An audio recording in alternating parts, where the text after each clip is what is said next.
Our second segment today is a panel discussion.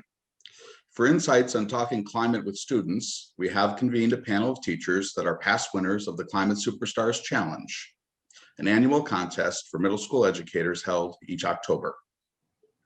Our panel today includes Karen Brown from Junction Avenue K-8 in Livermore, California, Russ Miller from Lakewood Middle School in Woodland, Michigan, and Samantha Berry from Kennarelli Middle School in Las Vegas, Nevada.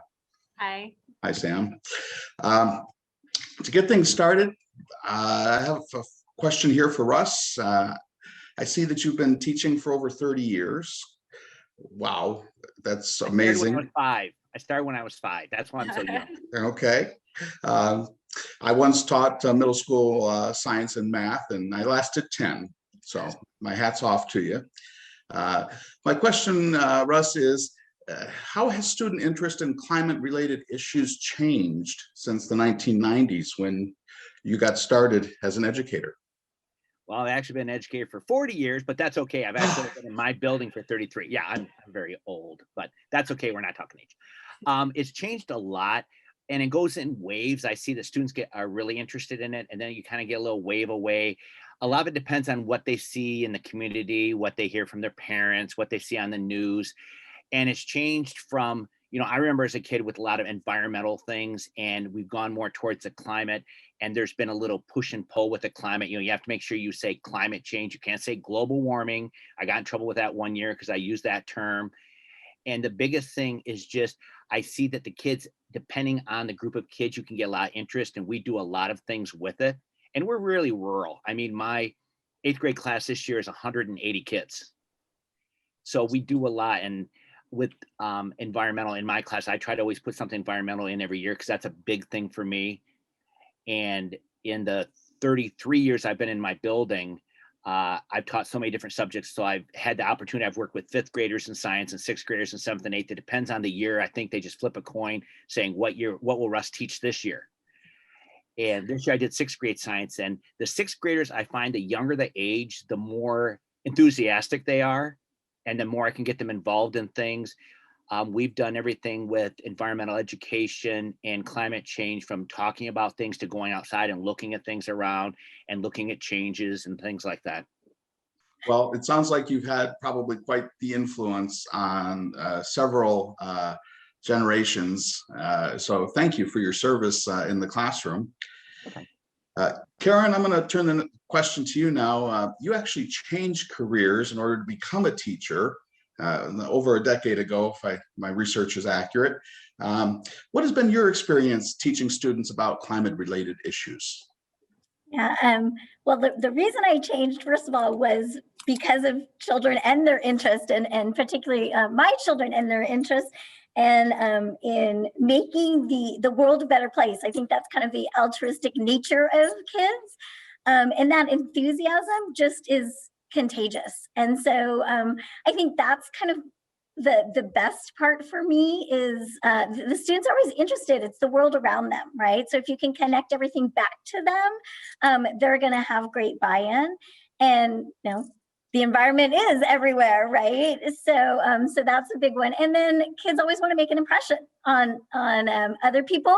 And if you tell them that they can be teaching others, they're going to get super excited to do something and make a difference. And so I think that's the beauty of teaching the climate related topics is it's a great choice for project-based learning or problem-based learning, and that puts the students in the driver's seat, and that's even more engaging and exciting for them. So I think from that standpoint, the students are very enthusiastic. As Russ has mentioned, they do actually pay attention to what's going on in the news and with their parents talking and what they hear everywhere else. So it's a great time to put them in that driver's seat and let them look at problems that they might be able to have an impact on. Our greening STEM model incorporates project-based learning for that very reason, is that students do need to have a voice and do need to be able to express their passion and their interest. And and it's somewhat reassuring for us older folks that the youth have not yet given up, that, you know, they see light at the end of the tunnel, and that this is something that the most of us are going to benefit from eventually. Yeah. I'm going to ask Samantha, I understand you're an art teacher, is that correct? Yes. Yeah, so I've been teaching for almost 20 years, but the last 5 years I've been the art instructor here at Canarelli. Sorry, I totally interrupted you. Go on. Oh, that's okay. No. So why did you and your students participate in Climate Superstars? Was it part of the art class that you taught? So ever since taking over this program, we started doing art contests right away. And just with the art contest here, it's very community based, where my students are typically learning about something in the community or something going on and just putting their artistic views on it to enter the contest. So we learn about radon testing, we learn about the importance of bee pollination. There's whatever the forum is, we've learned about ducks in the wild to do certain contests. So we have our own art curriculum, and then the contests are always kind of on the side for my group of students that just find an interest in that particular thing. So my students that maybe do radon testing are not the same students that do bee pollination. And so for the Climate Superstars, it was another just cool avenue of, hey guys, here's the next thing coming up that we could participate in, and not necessarily looking at it as a art contest, but I also teach leadership on campus, and we're always trying to find other ways to engage students outside of our content area, whether I taught math or art or leadership, always what is outside of what's happening in the classroom to gain interest. And especially right now right now we're hybrid, but during the contest, we were completely online. And our school here on this campus, we ended up having 20 online clubs for kids to kind of just do something different than what was happening in the classroom. So I basically started it as another club to where, hey, everyone in my classroom knows about it. Tell your friends, whoever wants to show up.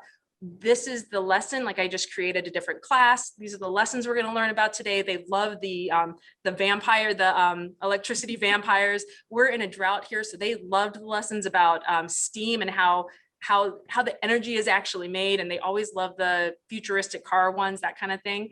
But it also was just super interesting just for myself, switching into, it was easier last year, kids were here, we were in person, we could just meet. And then now what was kind of cool now is that we had the club, but then I also had students that chose to do some of the activities in an asynchronous situation, to where I would go on to the class I created and saw that, so-and-so that I had never met had jumped on and started doing the lessons. And so it was just a really cool thing to feel like I was reaching students, not just that I knew in my art classroom, but that they were telling their friends, and then someone else would jump on. So it was actually when you first put on the spot of like, how are you going to do this online teaching with all of these extra things that you want to do? And then just the outcome was really cool. Well, you certainly put the art in a STEAM contest. Really, really enjoy seeing how creative people can get, and figuring out how to infuse something into what they have to do with whatever time and resources are left over. So Russ, I'm going to come back to you and ask you, how did you use Climate Superstars with your students? Well, we go from the next generation science standards for most of what we do, and we divide up in the middle school level. And my concern when they had me start teaching the 6th grade science was there's nothing there that was really environmental, and I always throw something environmental in. I do it, and Samantha talked about her leadership classes, and I have taught a leadership class for, I think, like 30 years now. And we always do things around the school with environmental concerns. Like, we do all the recycling in the school, and we do a lot of things. I've wrote grants and got things for recycling, and then the students do that all the time. But I wanted to promote it. That's an 8th grade group, so I wanted to promote the 6th grade environmental awareness. And I happened to get an email from NEEF, and I said, wow. And I looked at the site, and I looked at the program, and I thought this will be a great way to introduce it. And as soon as I started, the kids really caught on to it, and they really liked it because it was something that they could do hands-on, and they could see different things. The first year was 2 years ago, and we did where they created their own electric cars. And the funny thing was, I'm looking up the concepts and what they came up with. And some of them were totally way off base. And you go, okay, now can you make that a little bit more something that could be created? And some of them, they came up with ideas that I looked at and I'm going, wow, somebody should come up with this idea, because it was something that I would have never thought of, but the 6th grade mind thinks different ways than we do. Karen, how did you use Climate Superstars with your students? It actually was a lifesaver for me, because we were also beginning, we were all remote learning, and we were beginning a new learning management system.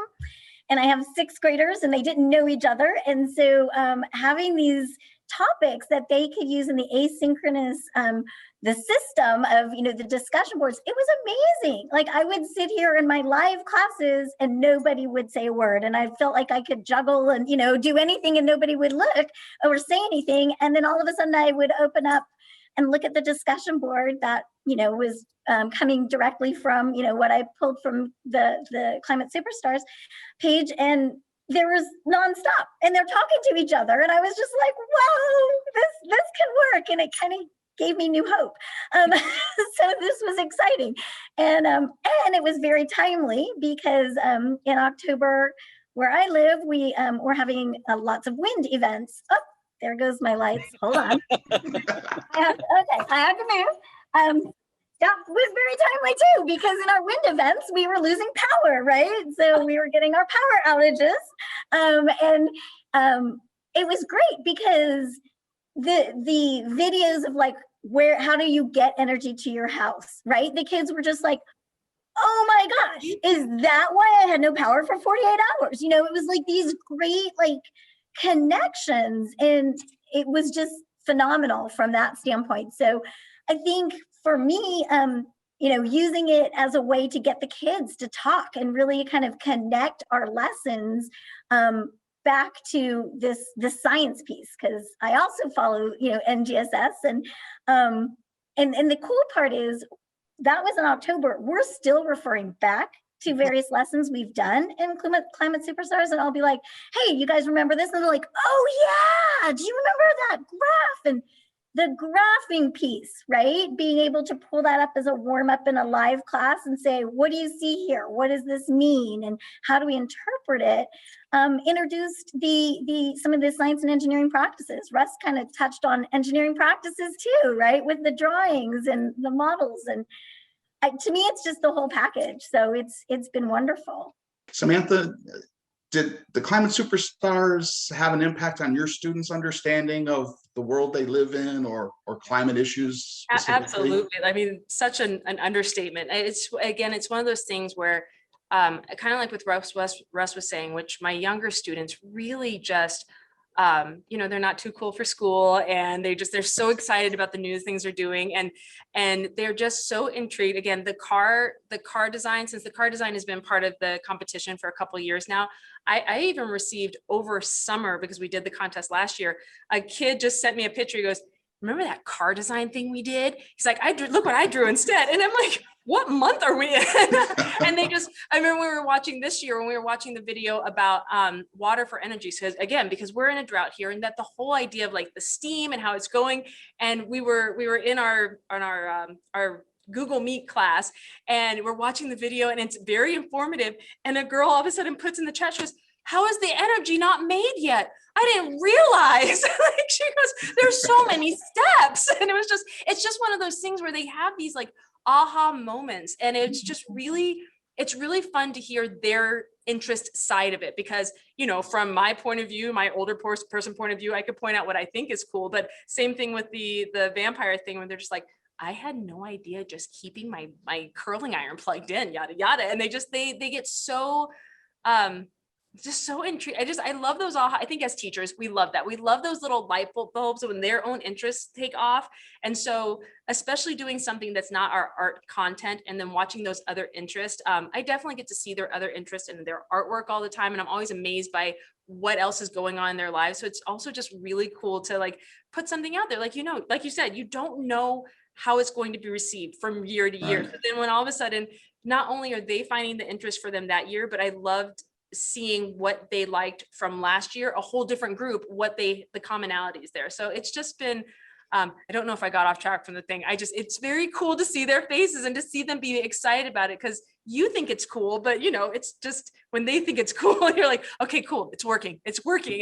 And it built relationships. And like I said, since it was a club, it was really interesting when we did the last event and there's like, well, what do we do tomorrow? I was like, we can still come and meet. And it was a group of kids that didn't have class together. And they're like, but we meet every day. What do we do now that this is gone? And it was a really sweet thing to see the friendships made too. So. As an educator, former educator, classroom teacher, yeah, those are magical moments. So thank you for sharing. Russ, what about your students? Did any of the Climate Superstars tasks really impact them in some kind of significant way? I think a lot of them did. I had students, again, you know, like, well, Karen and Samantha said, I had students who would come back later and talk about their cars, or they would give me updates on their cars. One student emailed, said, I know I already turned one in to which one we want, but here's another one I think I wish I'd turned in instead. And the funny thing is, when we talked about the energy vampires, I had students going around my room saying, you know, that shouldn't be plugged in over here. I'm running our leadership class. We use walkie-talkies for a lot of things because my middle school runs all the sporting events. The kids run the sporting events. So it's like, Mr. Miller, why are all those walkie-talkies plugged in? Aren't those being energy vampires? I said, you're right. And I saw a lot of them tying it into what was going on in the world too.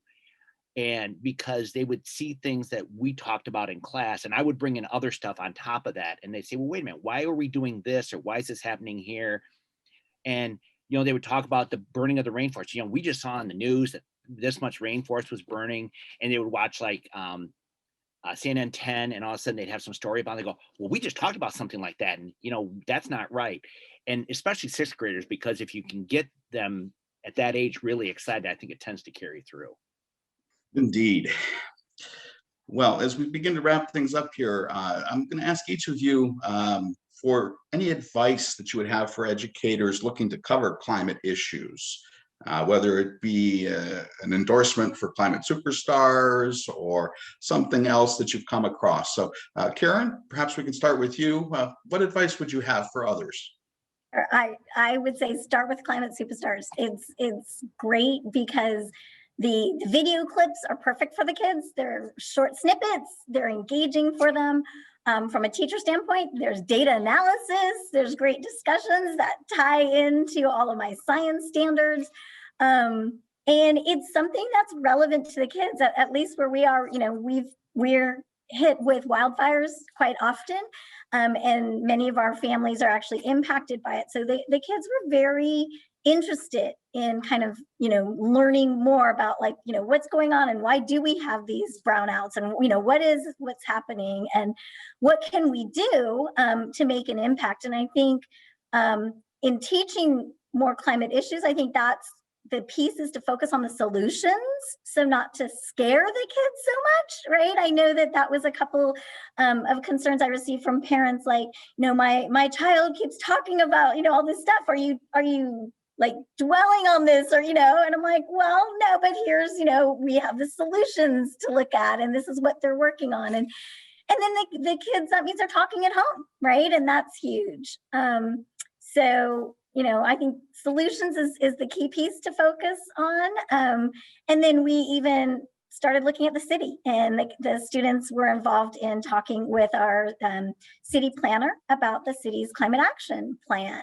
And they were able to give input and complete surveys on, you know, student takes on it. The city planners were very interested in hearing that kids actually had ideas, and that made the students feel really important too. So, you know, they can make a difference, and they do have a voice. So I would say, look at those local connections. That's the key. Right. And it sounds like then we've managed to make this accessible to them. Well, Samantha, what advice would you have?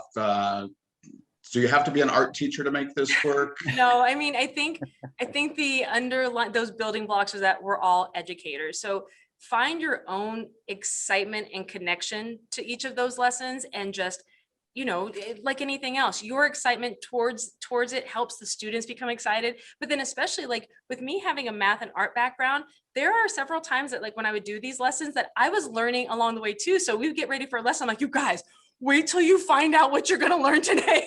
Or like, and it was just showing up with the enthusiasm that it deserves. And yeah, because it is about the problem solving of it, not the daunting reality of what's going on. Not that that's not a piece of it, but just, the excitement of what you're going to learn, what it means for you now that you understand it. And it was just, have fun with it along the way. Russ, what about you? What advice would you have for others?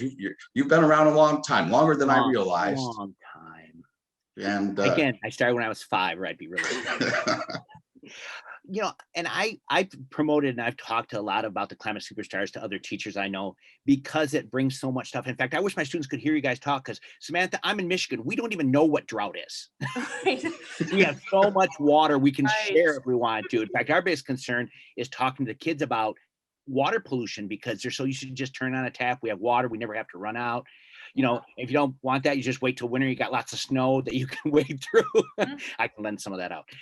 But there's lots of resources out there, but I like the Climate Superstars because the kids have fun doing it. It's all right there. You've got the resources. Our science curriculum is so that we grab stuff right and left and from all over. And I use all different sources when I teach science to get what I need to get across to reach our goals and what we want for the standards. But the Climate Superstars was good because it had it laid out for us, and the kids got excited about it, and they'd come in the next, what are we doing today? And I always have on the board, here's what we're doing. And then you introduce it. And like, I think it was Karen said about the little videos and stuff that we have, and some of the articles and things. It's just, they really enjoyed it. And for middle school kids, you got to keep them entertained. You got to keep them motivated, because otherwise you lose them. So as educators, sometimes we have to cover controversial topics in our classrooms, and Climate Superstars, I guess for some folks, falls into that category. Have you had any instances where you had some pushback, and if so, how did you deal with it? Russ? I didn't want to talk about it. I have us all talk at the same time. I've been really fortunate. We haven't had a lot of pushback. Occasionally we'll have parents send letters in of, I don't believe in this factor. And my feedback was always, but if something happened in the world and we want to make sure your child understands it, while you may not agree with what we're presenting, we're going by the science and the facts, and that's how we're presenting it. And that pretty much answered, and I never had any feedback after that. It was just letting them know that we are presenting it, we're using the science, and that's how we're doing it. What about from a creative perspective, Samantha? Have you had any pushback from students or family members? I haven't, but I also think it comes from that my participation is as a choice in a club-based situation. And so the students are coming in, with a more open mind on what they want to learn. So my situation's a little different in that way. And Karen, how about you?